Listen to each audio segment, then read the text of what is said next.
Well, it's finally here, the Hobby 2000 Harrier GR7 GR9 in 1/48 scale. We've been waiting a long time for it. Has it been worth the wait? Let's check it out right here on Gary's Stuff.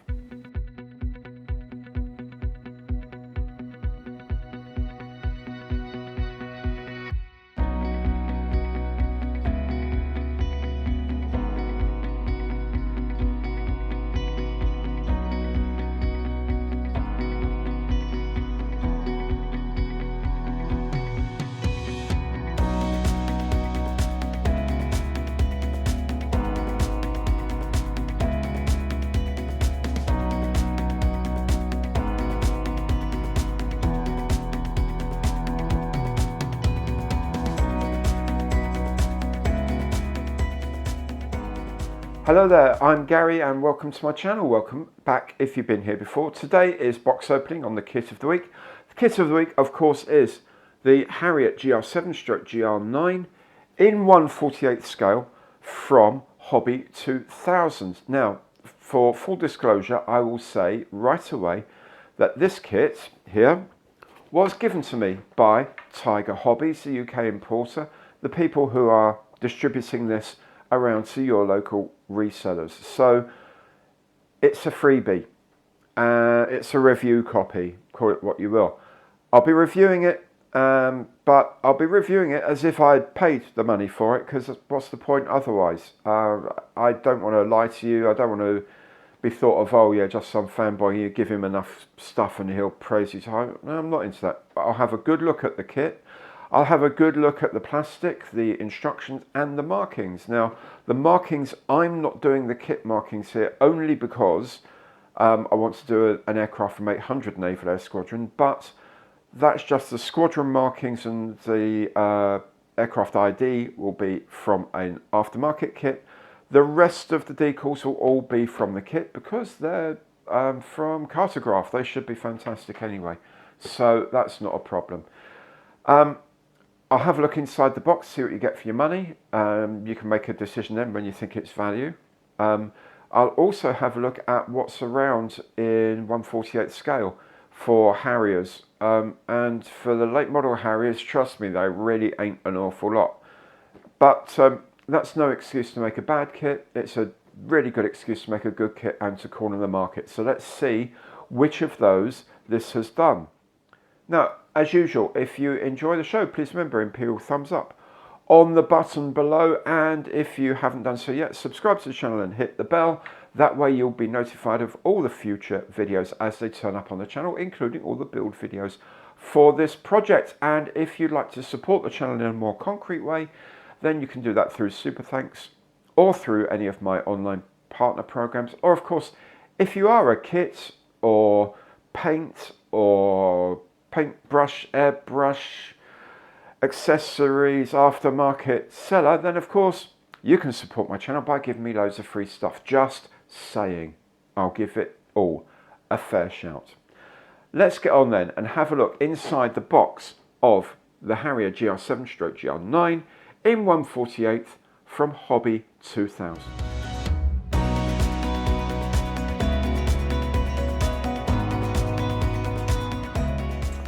So here's the box. It's pretty substantial, quite deep, quite wide.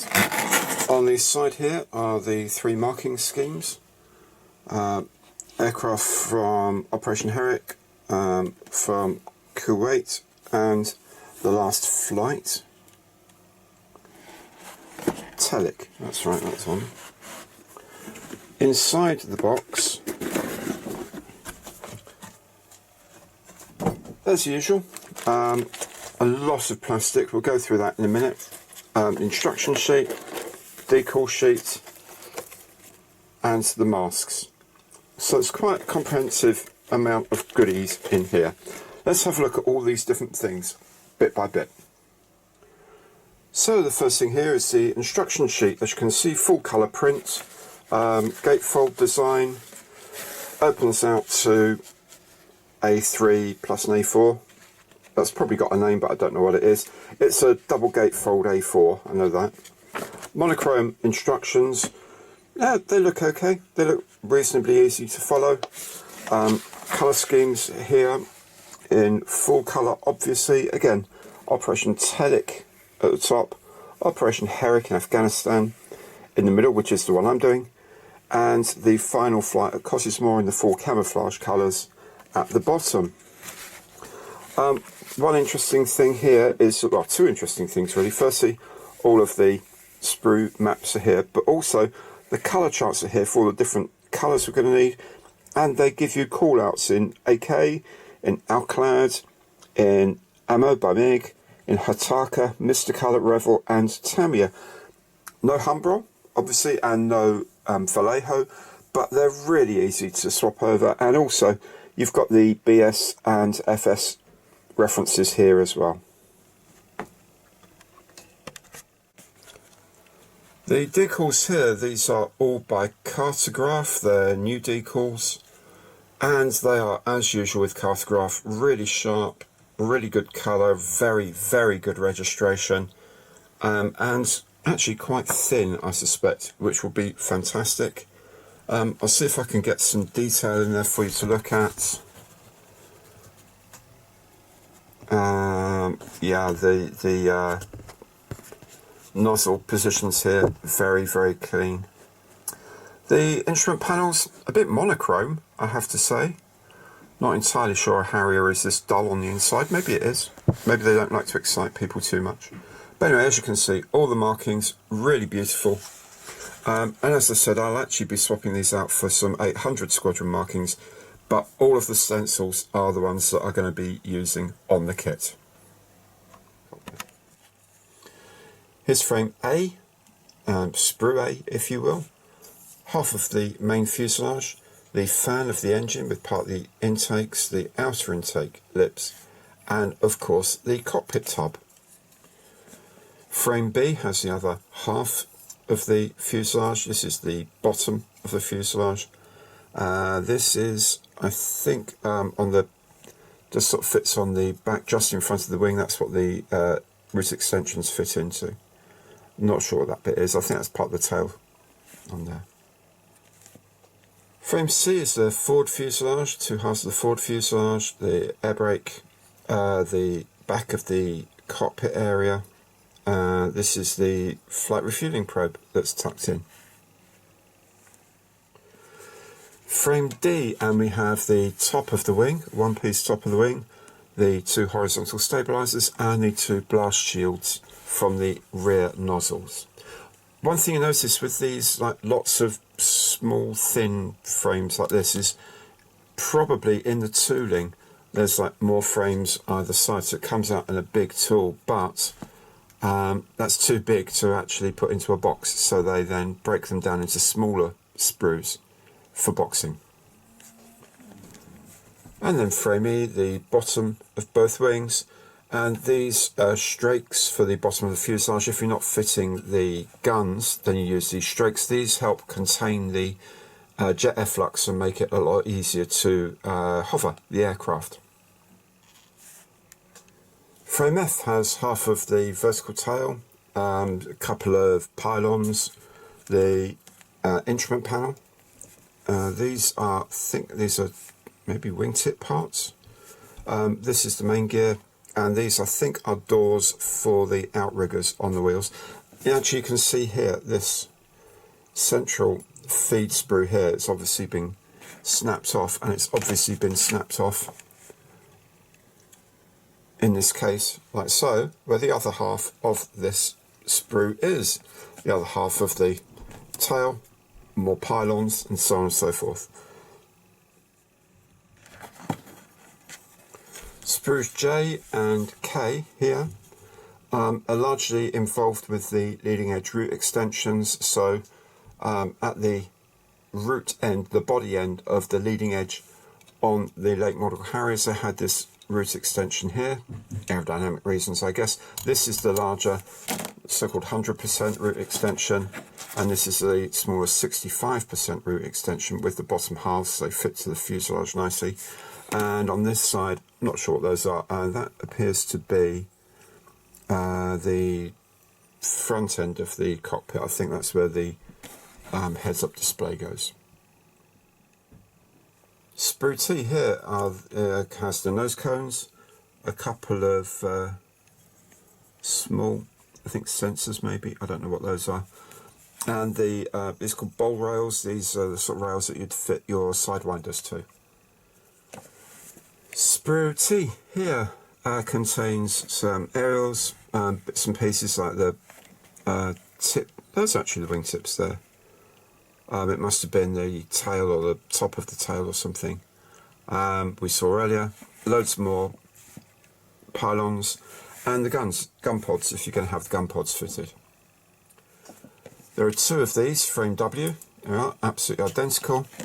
These contain the big fuel tanks, the half of the nozzles, wheels, main wheels, outriggers, and a couple of, well, sidewinder here, and another sidewinder on the other sprue, of course.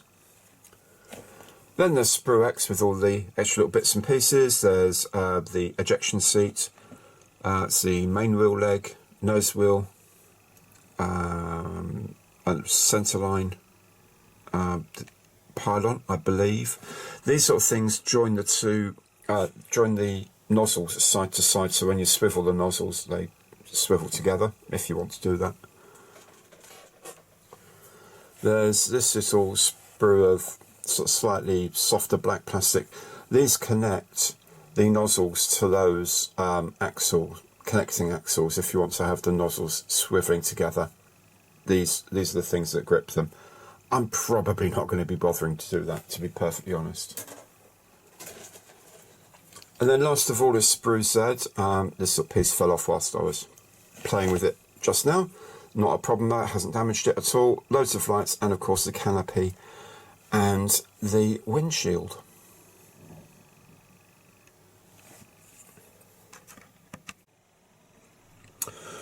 So, having a closer look at the actual plastic then. It's very shiny. I'll say that, it's very, very shiny. You can see the fastener details in the panels there and along the wing leading edge. You can make out the fasteners there. That's all very nicely done. There's a little strake thing here that's picked out nicely. These vortex generators, perhaps a little chunky, but you know, when you're moulding in polystyrene, that's not too bad. Yeah, the moulds are quite nice, actually. Again, looking at the fuselage, the panel lines are quite nice. They're pretty cool. Nice enough detail. This is the air brake, I believe, air brake interior. It's all riveted nicely. That's pretty good. Yeah, not bad. 48th scale, so it should be quite good. But you know, it looks clean. All the pieces look sort of quite sharp, quite well moulded. There's very, very little. There's a bit of flash here and there, but nothing major. It's not like you think, oh, these moulds are properly tired. There's a little bit of undershot on these connectors, but the piece itself looks okay.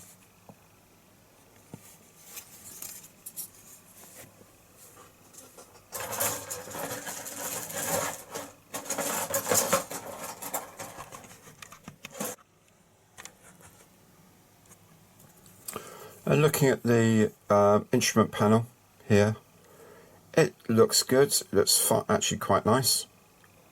Quite well, how well the decals are going to manage on there, I'm not sure, because there's quite a lot of difference in relief across where the decals fit. So decals might have to be cut up to fit there, and the screens are going to be absolutely black. I don't know, I might put a bit of greenish colour on those instead of using the decals, and then just use the decals to the actual instruments themselves and switches themselves. But you know, they look cool, they look alright. The legs, there's a little bit of flash here around these parts of the legs, but those are expansion dots anyway, though, what they call nibs or whatever they call them, where the plastic expands into to make sure that the part fills correctly. So those are coming off anyway, so that's not a problem. Everything else looks actually quite nice and tidy, neat and tidy. That looks all very good. The control surface depth is pretty good, I think. Not too bad, not too harsh. Because the panel lines aren't massively deep, I'm hoping it'll be relatively easy to get the decals to sit into them, but how easy it's going to be to pick them out after, once we've sprayed the model, is maybe another matter, but we'll, we'll deal with that another day. So generally speaking, I've not actually made any of the Kinetic Harrier kits. I've seen a couple of the Airfix 148s, and these are much better moulded, much more cleanly moulded, and much more sharp. But I don't know what the Kinetic kits are like. Something I'm not a fan of on Harrier kits are these two-part nozzles, only because you end up with a big seam that you have to sort out along here. Fortunately, the veins on these nozzles sit right down in the sides, so we're not going to have to try and sort of take the seams out of the actual nozzles. I don't think we'll see the joining there. But even so, on the outside, you always have to do that. Now, it's a function of the size. On the Airfix ones, they're moulded on the FA2 Harrier, Sea Harrier FA2. They're one-piece moulded, but they're moulded like steps. You can't actually see that there's a hole there at all. It's just a flat face moulding, which is terrible. So that's an improvement on that. However, if you really don't want to be doing the seams, and there's a lot of detail on the edges here that you don't want to mess up, then probably a resin set, say from Aries or whoever, would be a good idea.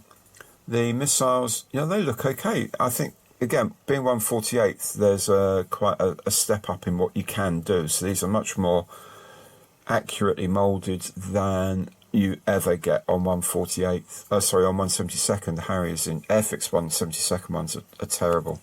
And they've got a weird way of connecting the fins, where you sort of slot the fins. That's nasty.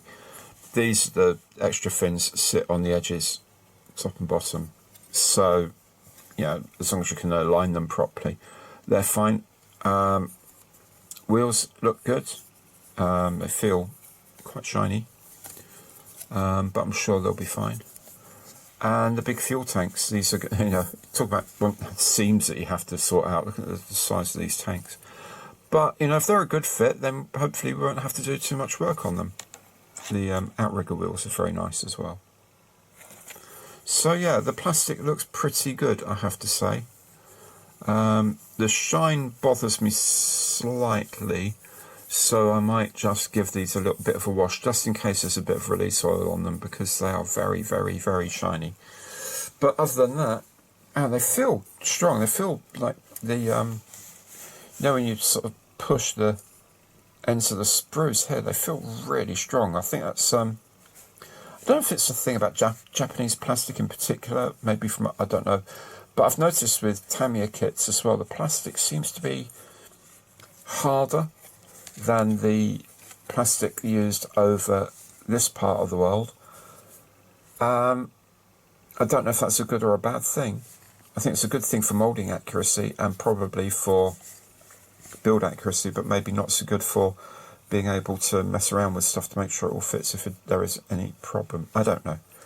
But they just feel... Also, of course, these are going to be a bit more brittle to get off the sprues, I guess. But anyway, plastic feels strong, very shiny, and yeah, I'm looking forward to making this kit now.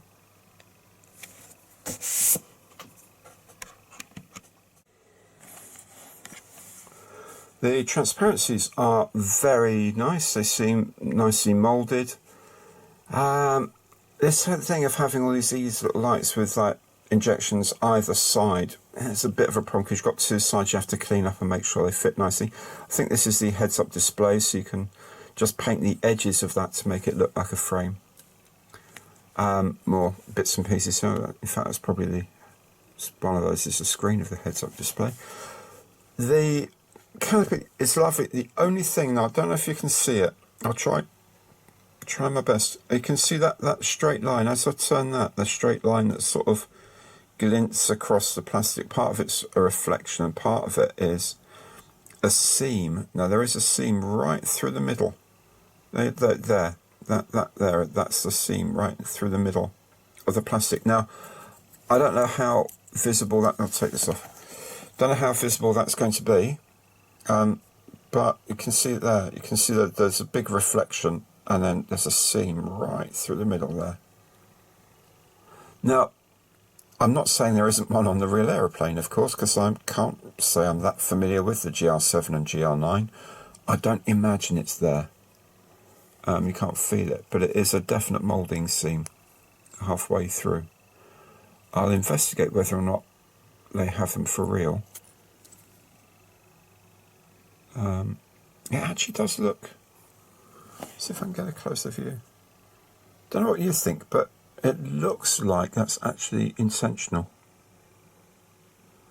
It looks like it's got two sides to it. If it was just a moulding seam, it just have one side. To me, it looks like it's got two sides.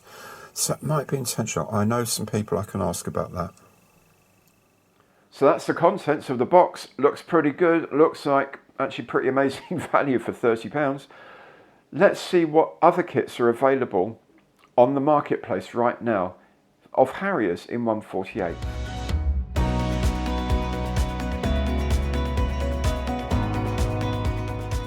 This kit is a rebox of the HARRIER kit, the first of which range appeared in 2004 as the AV-8B aircraft, as used by the US Marine Corps. Various other versions of the kit were made, with the first UK Harrier GR5 released in 2005. The GR7 version was first released in 2007 and was sold by Revell as the GR7 or GR9 from 2008, and similarly by Edouard from 2016. Monogram started selling its AV-8B in 1/48 in 1987. This kit was also sold by Revell from 1993 and, confusingly, by Hasegawa again in 2001, after which it appears they preferred to make their own new tooling. Otherwise, there are no new late model Harriers available in 1/48 scale.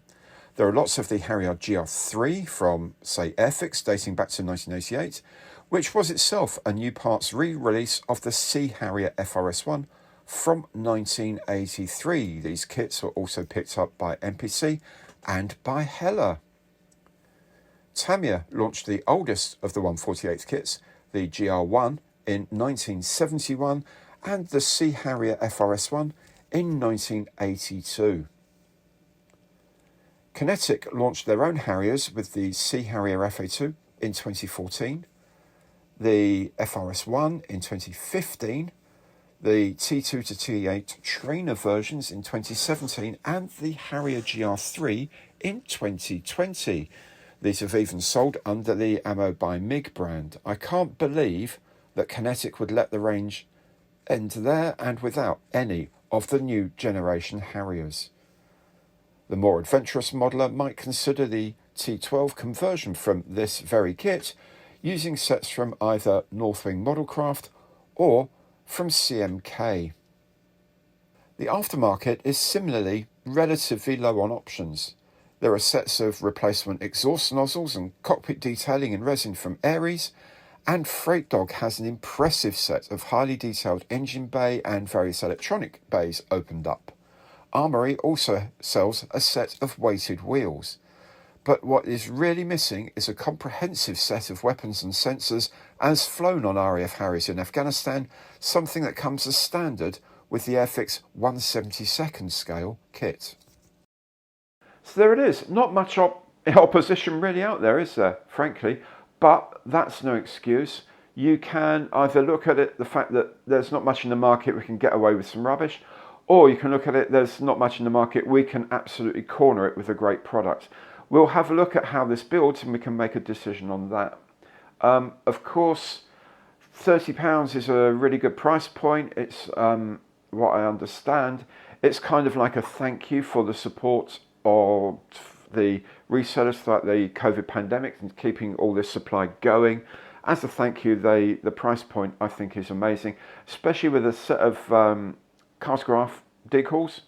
You know, aftermarket Castgraph set is what, 15 quid or so. With canopy masks and wheel masks, that's another £5. So you got sort of £20 valid value in a kit that's 30 quid. So straight away it looks good value for money, providing everything is up to scratch, and we'll find out about that as we build it.